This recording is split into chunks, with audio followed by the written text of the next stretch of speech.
Bem-vindo! Prémio Camões, Prémio Internacional da Literatura Neustadt e este ano o Prémio Jan Michalski. São apenas alguns dos galardões que distinguem os romances, os poemas, as histórias de António Emílio Leite Couto, mais conhecido por Mia Couto.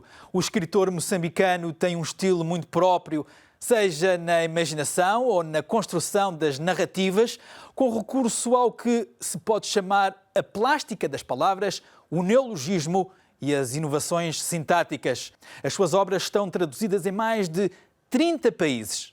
A partir de Maputo temos connosco Mia Couto. Mia Couto, bem-vindo à Euronews, é um prazer tê-lo connosco. Começou a escrever poemas aos 14 anos de idade, envolvidos 50 anos. Como vê a evolução da sua escrita? Bom, na verdade, eu vejo esta... Não vejo como uma evolução. Já tenho receio de usar o termo evolução.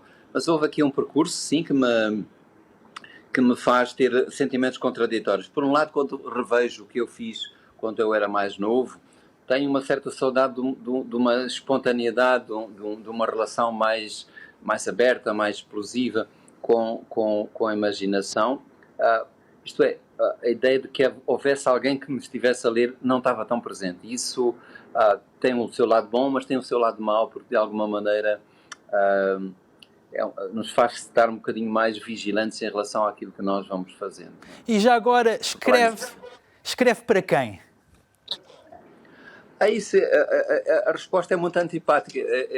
Que eu não escrevo para ninguém. Isto é, eu estou em diálogo com as vozes que estão dentro de mim. Eu não sei exatamente, portanto, não escrevo também exatamente para mim, mas escrevo para me pôr em contacto com essas entidades múltiplas que me habitaram, que me ajudam a tornar-me quem eu sou. Não é? Considera que Moçambique, a gente, a cultura, os sons, influenciaram-no de forma decisiva? Sem dúvida. Este lugar é um lugar muito intenso, não exatamente por aquilo que é o estereótipo de que a África tem qualquer coisa de mágica, que é verdade também, mas porque as pessoas aqui vivem, pensam, amam, contando histórias. É uma sociedade em que a oralidade é absolutamente dominante. Quer dizer, basta sair à rua para nós virmos abastecidos de inspiração, de histórias, de poesia. Nesse aspecto é quase impossível não ser um escritor sendo alguém de Moçambique. E como vê a língua portuguesa no mundo? De onde vem e para onde vai? Eu acho que a língua portuguesa não sou daqueles adeptos que pensam que há uma condição especial da língua. A língua portuguesa é como as outras línguas, tem a sua própria história, não é mais nem menos que as outras, mas a verdade é que a língua portuguesa tem hoje uma dinâmica histórica que me parece ser muito particular. Isto é, o Portugal, ou melhor, a língua portuguesa teve o Brasil, e o Brasil foi um grande momento em que um filho que se tornou maior que o próprio pai e que a própria mãe, não é? Se apropriou desta língua e fez dela uma outra coisa, não é? E introduziu nela uma plasticidade que depois ajudou, quando os africanos chegaram às independências na década de 70, não é? Milhões destas pessoas que tinham outras culturas acabaram por ajudar a tornar esta língua mais dinâmica, e ela aceita muito, é muito namoradeira, digamos assim. Não há aqui uma preocupação normativa de se falar como se fala em Portugal.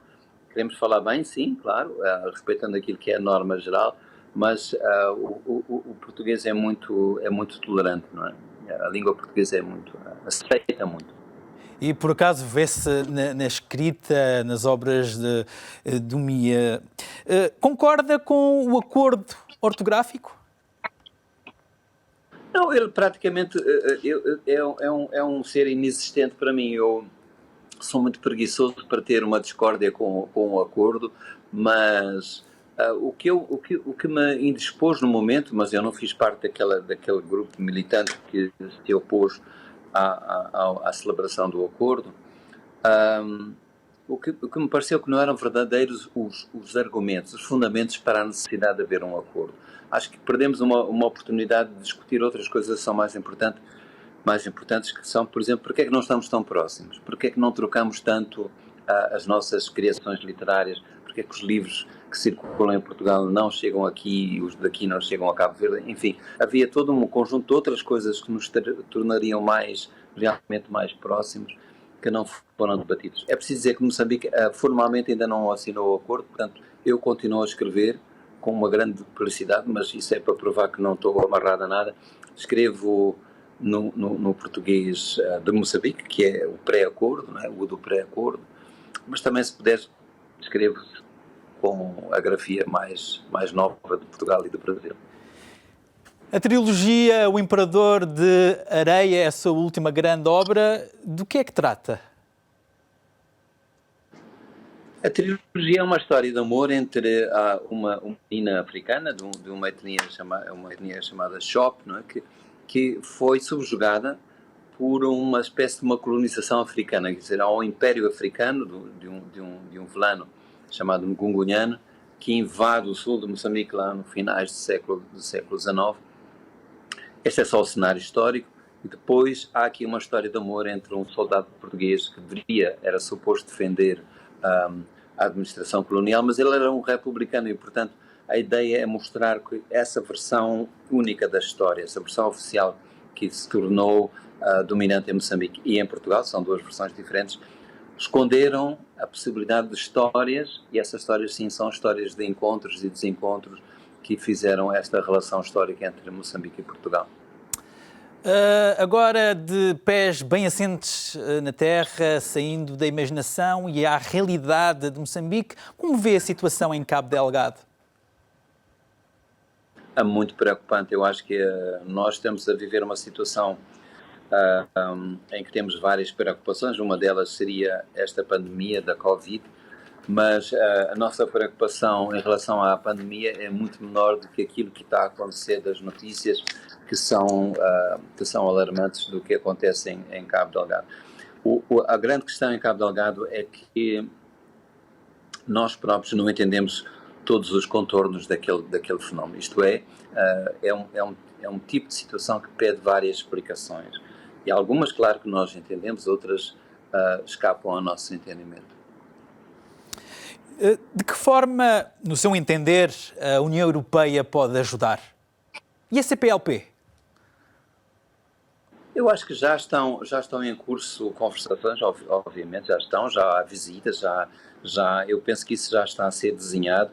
A ideia oficial entre os dois países e entre a CPLP é que Moçambique não pode esperar que a presença de soldados estrangeiros venha a resolver o assunto.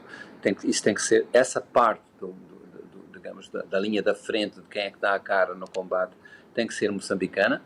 Mas nós não conseguimos, isso está claro, não conseguimos por nós próprios enfrentar uma coisa que tem a dimensão internacional que tem esta agressão. Portanto, na logística, na formação, no apoio financeiro, eu acho que isso já está a ser desenhado. Eventualmente, se houver presença militar de pessoas nesta região, será de gente mesmo daqui do lado, dos vizinhos, para respeitar aquilo que são, digamos assim, as questões de inserção cultural, linguística, etc. Moçambique ainda é, como se chamava, a pérola do Índico?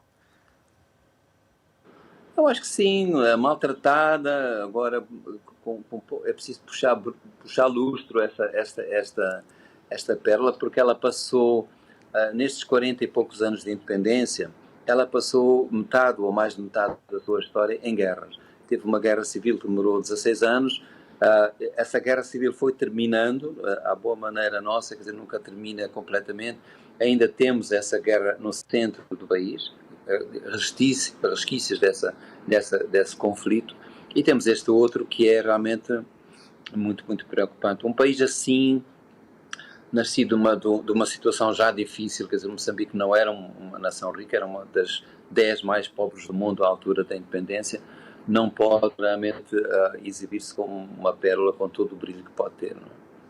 Saindo agora um pouco de Moçambique, o mundo de hoje, como o vê de uma perspectiva social e geopolítica? Acho que o grande drama, o que nos faz sentir realmente frágeis, e a Covid só foi um elemento, digamos, foi a gota d'água, é que nós não vemos esse mundo. Não é? Esse mundo também não nos vê a nós, quer dizer, há aqui uma espécie de dupla cegueira. Isto é, temos a percepção que não existe um mundo, há mundos diferentes, em tempos diferentes, não é?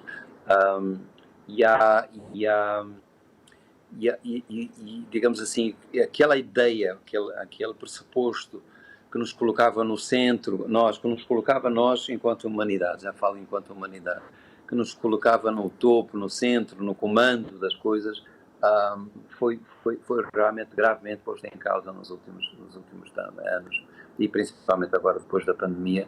Eu acho que existe uma percepção que é necessário assumirmos sem medo, de que afinal esta incumbência, esta ideia de que a espécie humana tem que administrar o planeta, tem que ser revista. Nós não somos administradores, nós somos simplesmente uma parte dos habitantes que constroem, junto com outros, esta coisa que a gente chama a vida. Não? Visão interessante e uma pergunta incontornável: como é que viveu a pandemia, ou como está a viver a pandemia?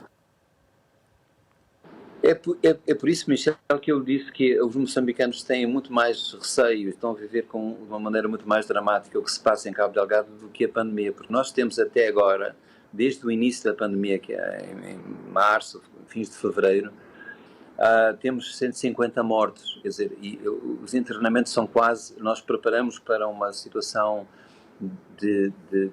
digamos, de confronto da capacidade hospitalar que nunca foi atingida, nem pouco mais ou menos.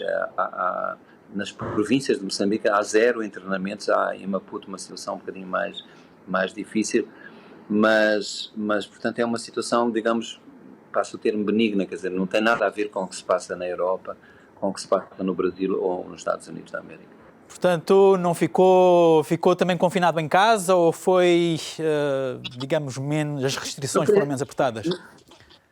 Foram muito menos apertadas. Não? Eu, no princípio, fiquei por uma razão. Eu vinha de França, olha, estive nos sítios piores, vinha da Itália, passei por França, passei por Portugal, e só para dar uma pequena ideia, eu, nesses países em que a situação já era muito difícil, eu cheguei a Moçambique, ainda não havia nenhum caso, e mesmo assim, em Moçambique foi o primeiro dos aeroportos, depois de ter passado por aeroportos da Itália, de França e de Portugal, o primeiro aeroporto onde fizeram um questionário, onde me mediram a febre, onde eu tive que deixar o meu número de telefone, onde me deram instruções. Portanto, Moçambique começou muito cedo, e eu quero dizer isto porque muitos países africanos têm uma situação relativamente confortável, e não é só por causa de razões da natureza, mas também houve razões de governação que tomaram o assunto logo muito cedo em mãos.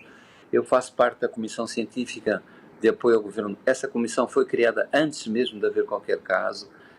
Temos reuniões permanentes com o Presidente da República. Portanto, eu acho que também há aqui dizer que o assunto foi tratado com muito cuidado. Mia é um pseudónimo. Quer-nos contar a história? Porquê? Mia? A história foi-me contada a mim também, porque eu sei dela, porque os meus pais me lembraram disso. Eu era muito criança, tinha 2, 3 anos, e a minha mãe dava de comer aos gatos que vinham ter a nossa varanda. Tínhamos uma grande varanda numa casa colonial, e a certo momento eu teria dito que me queria chamar Mia, e aquilo foi o que é curioso, não é, as crianças dizem coisas assim desse tipo, mas foi a seriedade com que os meus pais me concederam essa soberania de eu me designar a mim próprio, não é? E passei a ser assim, em casa, na escola, depois pronto, fiquei Mia. Hoje já não sou esse António Emílio que o Michel anunciou, eu tenho uma certa estranheza com esse nome. Ok. Ainda tem gatos, por acaso, ou algum animal de estimação? Não, eu adoro todos os animais, e tive que fazer uma opção porque tenho muitos cães, e como você pode imaginar, é um convívio difícil, e escolhi pelos cães. Os cães é que escolheram a mim. Mia Couto, muito obrigado por ter estado connosco, foi um verdadeiro prazer escutá-lo. Um abraço. Muito obrigado. Muito obrigado, tudo bom. Também. Boa. E é a nossa entrevista com Mia Couto, um dos escritores mais prestigiados da língua portuguesa, aqui na Euronews. Obrigado.